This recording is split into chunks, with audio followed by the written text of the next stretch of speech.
नमस्कार, स्वागत है आप सबका। मैं पुनीत पाठक। छत्तीसगढ़ की दिन भर की बड़ी खबरें विस्तार से आपको दिखाएंगे।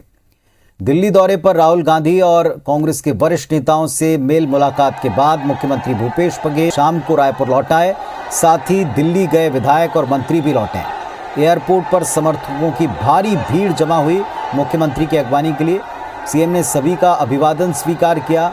मुख्यमंत्री ने कहा कि राहुल गांधी के साथ छत्तीसगढ़ के विकास, राजनीतिक हालात और हर एक पहलू की विस्तार से दिल से बात हुई। राहुल गांधी को छत्तीसगढ़ आने का न्योता दिया, जिसको उन्होंने स्वीकार कर लिया।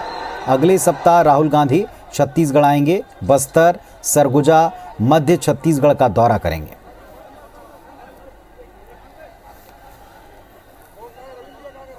हमारे विधायक और मंत्रियों के भावनाओं को सम्मान करते हुए राहुल जी अगले सप्ताह छत्तीसगढ़ बस्तर आएंगे, 2 दिन रुकेंगे, मध्य छत्तीसगढ़ में भी आएंगे और उत्तर छत्तीसगढ़ भी जाएंगे। तो लगातार वो दौरा करेंगे।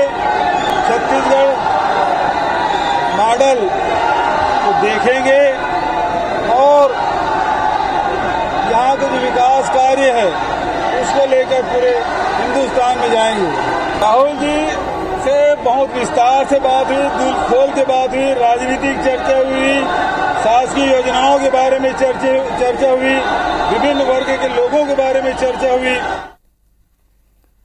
छत्तीसगढ़ के स्वास्थ्य मंत्री टीएस सिंहदेव दिल्ली दौरे से वापस लौट आए। एयरपोर्ट पर उनके समर्थकों ने उनका जमकर स्वागत किया।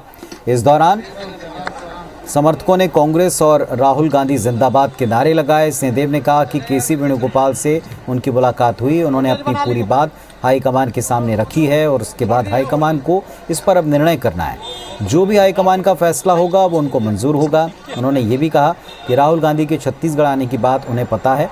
चर्चा के दौरान उनसे ये बताया गया। कई विधायकों के दिल्ली दौरे पर टीएस सिंहदेव ने कहा कि वो कौतूहलवश गए होंगे कि देखें वहाँ क्या हो रहा है। उन्होंने कहा जल्दी हाईकमान कोई निर्णय लेंगे। पूरी बात हाईकमान के पास हो गई है और निर्णय अंतिम उनके पास सुरक्षित है। स्वाभाविक है कि कुछ बातें रहती हैं जिनमें कुछ उलझनें भी रह सकती हैं, तो समय लगता है और समय के हिसाब से हाईकमान जो निर्णय लेगा वो हमेशा हम सबको, इसमें मुझे लगता है कि विधायकों में भी कौतूहल रहा होगा कि दिल्ली में है, बाबा भी इतने दिन से बैठे हुए हैं, अभी बुलाया गया है, क्या हो रहा है, हम लोग भी चलें, थोड़ा हवा पानी देखें दिल्ली का क्या है, तो अपने मन से वो गए होंगे। निर्णय जरूर आएगा मुझे लगता है, क्योंकि जिस तरह से लोग भी गए वहां तो वो भी समझ रहे हैं इस बात को।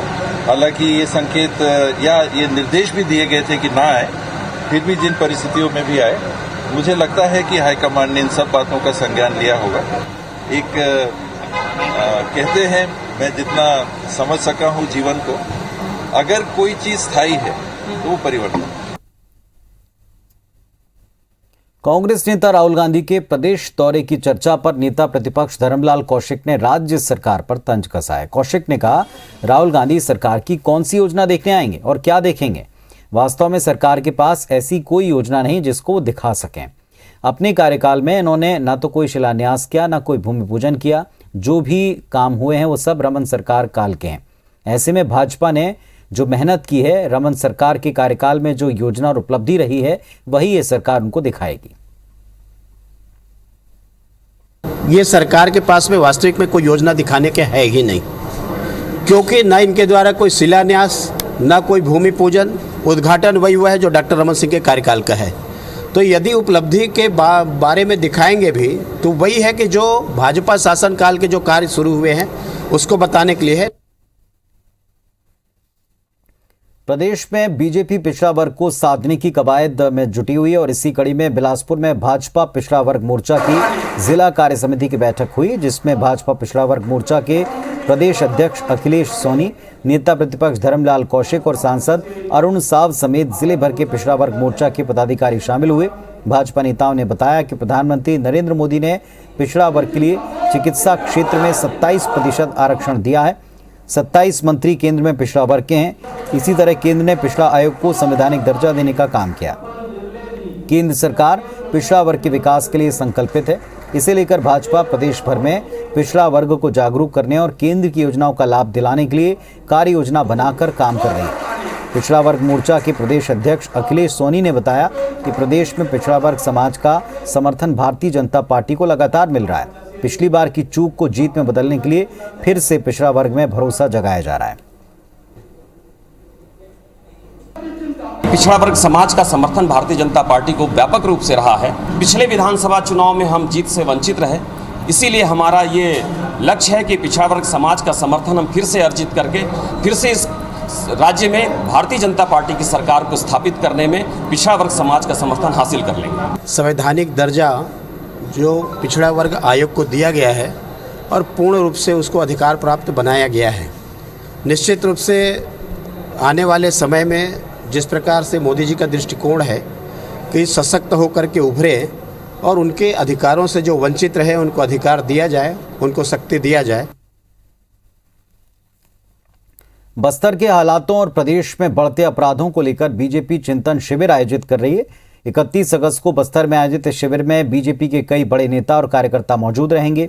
भारतीय जनता पार्टी के चिंतन शिविर में मिशन 2023 की नींव रखी जाएगी। साथ ही बस्तर के कार्यकर्ताओं को आने वाले चुनाव के लिए किन मुद्दों के साथ मैदान में उतरना है, इसकी रणनीति बनाई जाएगी। पूर्व बीजेपी विधायक ने बताया कि प्रदेश में आपराधिक गतिविधियां लगातार बढ़ रही हैं, जिस पर चर्चा होगी। साथ ही बस्तर में धर्मांतरण और आदिवासियों के मुद्दे पर भी बात होगी। 2023 को लेकर बीजेपी अपनी हार पर मंथन करेगी। आगामी समय में पार्टी पुराने चेहरों को कितना महत्व देगी, ये विपक्षी दल को पता चल जाएगा। बस्तर के कौन से मुद्दे हैं जिनको हमको हाईलाइट करना है। आदिवासी बंधु हमारे भारतीय जनता पार्टी से 2018 में क्यों छिटक गए, इस बात का अध्ययन करना है। इसके लिए यह चिंतन शिविर का आयोजन किया जा रहा है। रायपुर से एक बड़ी खबर है। चलती कार में एक अचानक आग लग गई। कार सवार 4 लोगों ने कूदकर किसी तरह अपनी जान बचाई है। मंदिर असौद थाना क्षेत्र की घटना है। तो रायपुर से एक बड़ी खबर, चलती कार में आग लगी जिसमें 4 लोग सवार थे। चारों ने कूदकर जान बचाई है। वजह अब तक स्पष्ट नहीं हो पाई।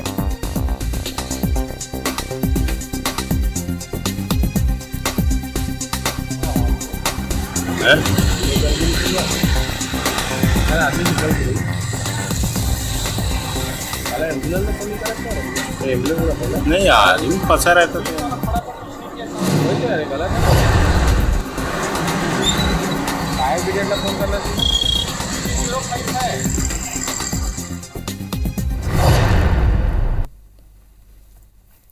छत्तीसगढ़ में खाद को लेकर शुरू हुई सियासत थमने का नाम नहीं ले रही। विपक्ष में बैठी भाजपा लगातार कांग्रेस को घेरने की कोशिश में है। पहले बीजेपी ने भूख हड़ताल करके विरोध जताया, वहीं अब सरगुजा में गुणवत्ताहीन जैविक खाद मिलने के विरोध में बीजेपी मामले को थाने तक ले जाना चाहती है। भाजपा का आरोप है कि जो जैविक खाद गौठानों की तरफ से समितियों में बांटा जा रहा है उसमें मिलावट है। भाजपा का ये भी आरोप है कि जैविक खाद के नाम पर मिट्टी को कलर कर किसानों को थमा दे रहे हैं। दूसरी तरफ महापौर दावा कर रहे हैं कि जैविक खाद की क्वालिटी बेहतर है, इसकी जांच कराई गई है। हालांकि बारिश के चलते खाद की कमी हुई, लेकिन गुणवत्ता पर इसका कोई असर नहीं हुआ। कहीं कहीं खाद के बहने की शिकायत मिली थी, जिसकी आपूर्ति जल्द से जल्द करा दी जाएगी। मैं वहाँ किसानों ने ये बताया कि जो गोबर खाद ये दे रहे हैं इसकी गुणवत्ता बहुत घटिया है और सोसाइटी के मैनेजर मजबूर कर रहे हैं कि हम लोग इस गोबर खाद को 10 रुपया किलो लेंगे तभी हमको यूरिया और डीएपी खाद ये प्रदान करेंगे। लगातार 15 दिन की बारिश हुई और जो प्रोसेसिंग करके जो पैकिंग हुए थे खाद, गोबर खाद, पानी के कारण गीला हो गया और उसके कारण उसमें से पानी बहता हुआ मिला था। जिला भाजपा और भाजपा किसान मोर्चा के कार्यकर्ताओं ने 6 सूत्री मांगों को लेकर कबीरधाम जिले के पंडरिया स्थित सरदार वल्लभ भाई पटेल शक्कर कारखाने के सामने धरना दिया। साथ ही मांग पूरी नहीं होने पर उग्र आंदोलन की चेतावनी दी। प्रदर्शनकारियों की मांग थी कि किसानों को गन्ने का बोनस दिया जाए, रिकवरी की अतिरिक्त राशि किसानों को दी जाए, शेयरधारी किसानों को 50 किलो शक्कर रियायती दर पर दें, कारखाने में पूर्व में काम कर चुके कर्मचारियों को फिर से काम पर रखा जाए और अनियमितता करने वाले कर्मचारियों को हटाया जाए। इसके पहले भाजपा कार्यकर्ताओं ने धरना प्रदर्शन कर प्रदेश सरकार पर किसान विरोधी होने के आरोप लगाए। वहीं कारखाना प्रबंधन ने जल्दी मांग पूरी करने का आश्वासन दिया है। पेराई सीजन हो रही से दिन में जो लाभांश की राशि है 38 और 20-21 का लाभांश की राशि का भुगतान नहीं किया गया है, बोनस की राशि का भुगतान नहीं किया गया है और पेराई सीजन 1 नवंबर से शुरू हो जाए ऐसी बातचीत ऐसे हम सब मांग रखे हैं और उस पर बिंदुवार जानकारी उनको दिया है। तो नहीं करते हैं तो हम आज तो 1000-1200 की संख्या में उपस्थित हुए थे, आने वाले समय में 5 से 10,000 की संख्या में उपस्थित होंगे और कारखाने का घेराव करेंगे। कवर्धा जिले में ग्रामीणों ने टीआई पर बदसलूकी और गाली गलौज के आरोप लगाते हुए एसपी दफ्तर का घेराव किया। जानकारी के मुताबिक लोहारा थाना क्षेत्र के भिंभौरी गांव में बीती रात इजराइल खान नाम के एक युवक ने हंगामा किया और चरवाहे के साथ मारपीट की। ग्रामीणों का आरोप है कि मामले को लेकर सरपंच समेत जब सभी लोग थाने पहुंचे तो टीआई ने रिपोर्ट लिखने से इनकार किया, बदसलूकी की, ग्रामीणों के साथ गाली गलौज की। सभी ग्रामीण शिकायत को लेकर एसपी के पास गए और थाना प्रभारी के खिलाफ कार्रवाई की मांग की। मामले को लेकर एसपी ने बताया आरोपी युवक के खिलाफ एफआईआर लिखकर कार्रवाई करने के निर्देश टीआई को दिए हैं। ग्रामीणों को समझाइश देकर वापस भेजा है। हम हाँ मारपीट के समस्या लेकर आए हैं, थाना में रिपोर्ट करे जाथन तो टीआई हमार रिपोर्टे नहीं लिखे। एक बार हो गए, 2 बार हो गए। गरवाहा चरवाहा कोतवाल मारपीट करत के कतई से तो वहाँ गए हम तो गाली गलौज करत रही सो काबर आए से। टीआई लोहारा को बुलाकर उनको स्पष्ट निर्देश भी दे दिए गए कि इस मामले में तुरंत से तुरंत जल्द से जल्द कार्रवाई करें। गांव वालों को भी समझाइश दिया गया कि वो तुरंत थाना में जाके इसका रिपोर्ट करें और इसमें आज में ही कार्रवाई हो जाएगी। भिलाई के नेहरू नगर में सीएम नर्सिंग कॉलेज में पेपर लीक के मामले में पुलिस ने 4 आरोपी गिरफ्तार किए। 16 अगस्त से 2 मई तक होने वाली जीएनएम बीएससी नर्सिंग और पोस्ट बेसिक बीएससी नर्सिंग परीक्षा के पेपर लीक के मामले में आयुष विश्वविद्यालय के जांच के बाद प्राचार्य आशुलता मिश्रा ने सुपेला थाने में शिकायत दर्ज कराई थी। पुलिस की छानबीन में पता चला कि पेपर लीक करने वालों में कॉलेज का पूर्व छात्र प्यून भी शामिल है। आयुष विश्वविद्यालय की जांच समिति ने पाया कि कॉलेज के प्रश्न पत्र के पैकेट को सुरक्षित रखने में खामियां बरती गईं, जिसकी वजह से बीएससी नर्सिंग फर्स्ट और सेकेंड ईयर का पेपर लीक हुआ। पुलिस ने शक के आधार पर कॉलेज के प्यून अर्जुन साहू से कड़ाई से पूछताछ की तो उसने सारे राज उगल दिए। बताया कुल 5 पेपर उसके द्वारा कॉलेज के क्लर्क मनोज साहू की मदद से पैकेट को खोलकर व्हाट्सएप के जरिए लीक किए गए थे, जिसके बदले उसे 25,000 रुपये मिले थे। इस केस में आरोपी प्यून अर्जुन साहू के पड़ोसी लालमणि साहू को भी गिरफ्तार किया, जिसने पेपर लीक करने पर खाते में पैसे मंगाकर मदद की थी। जबकि एक आरोपी कॉलेज का पूर्व स्टूडेंट तोकेश्वर कुमार साहू है, जिसने पेपर लीक करवाने के लिए पैसे दिए। पुलिस ने चारों आरोपियों को गिरफ्तार कर जेल भेज दिया है।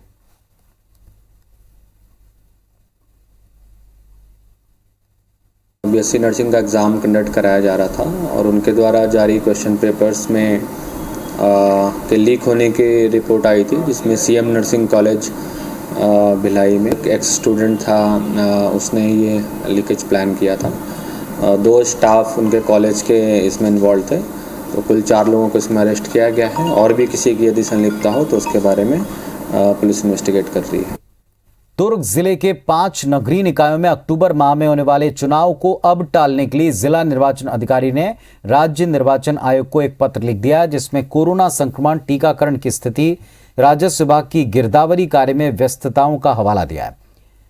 शासकीय भवनों के संधारण समेत अन्य कारणों का हवाला देते हुए 3 महीने तक चुनाव स्थगित करने के संबंध में राज्य निर्वाचन आयोग को यह पत्र लिखा गया है। दुर्ग जिले के नगरीय निकायों में अपनी दावेदारी करने वालों की तैयारी के लिए 3 माह का वक्त और मिल गया। राज्य निर्वाचन आयोग ने नगरीय निकाय चुनाव के संबंध में जानकारी मांगी थी, जिसके जवाब में जिला कलेक्टर ने भेजे पत्र में कोरोना संक्रमण, राजस्व विभाग के कार्यों में कर्मचारियों की व्यस्तता, इसका जिक्र किया है। दुर्ग जिले के नगर निगम भिलाई, रिसाली निगम, नगर पालिका परिषद जामुल और नगर पंचायत उतई के 1 वार्ड में अक्टूबर महीने में चुनाव की तैयारी थी। वहीं नगर निगम भिलाई चरौदा का कार्यकाल 2022 में जनवरी महीने में पूरा हो रहा है। यहां नवंबर-दिसंबर में चुनाव कराया जाना है।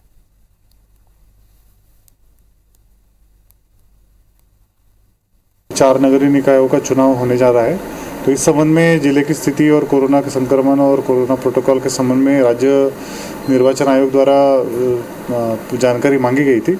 उस परिप्रेक्ष्य में जिले की स्थिति के बारे में राज्य निर्वाचन आयोग को सूचित किया गया है। बाकी जो अंतिम निर्णय है वो राज्य निर्वाचन आयोग के स्तर पे किया जाए। और हमारे सहयोगी मनेंद्र पटेल हमारे साथ में जुड़ गए। मनेंद्र, बताएं क्या जानकारी इस बाबत। जिस तरह से कोरोना काल को लेकर संदेह बना हुआ था कि चुनाव जो है टल सकता है, जो 4 नगरीय निकायों के चुनाव है वो टल सकते हैं, उसी तरह आज कलेक्टर ने खुद जो है जो पत्र राज्य निर्वाचन आयोग की तरफ से आया था, जवाब मांगा गया था कि किस तरह से चुनाव संचालित किया जा सकता है या नहीं, तो उसके परिप्रेक्ष्य में जवाब भेजा और जवाब में कहा गया है कि राजस्व विभाग में गिरदावरी का कार्य चल रहा है, साथ ही साथ जो शासकीय भवन है उनकी रिपेयरिंग की जा रही है बारिश के कारण। और दूसरी बात ये कि कोरोना काल के कारण जो टीकाकरण है वो टीकाकरण अब तक जो जिस प्रतिशत तक होना चाहिए वो नहीं हो पाया है, तो कहीं ना कहीं अब चुनावों को टालने की स्थिति बन रही है। अब अंतिम फैसला राज्य निर्वाचन आयोग को लेना है, जिसके बाद फिर जो नगरीय निकाय हैं रिसाली, चरोदा, भिलाई नगर निगम, जामुल, इन सब नगरीय निकायों के चुनाव जो है आगामी नवंबर-दिसंबर माह में होने की संभावना जताई जा रही है। बहुत शुक्रिया आपका इस जानकारी के लिए। तो 3 महीने तक चुनाव टालने के बारे में एक पत्र लिखा गया है। निकाय चुनाव 3 महीने के लिए टाले जाएं। जो व्यस्तताएं हैं, जो स्थितियां हैं, उसका हवाला कलेक्टर ने अपने पत्र में दिया है।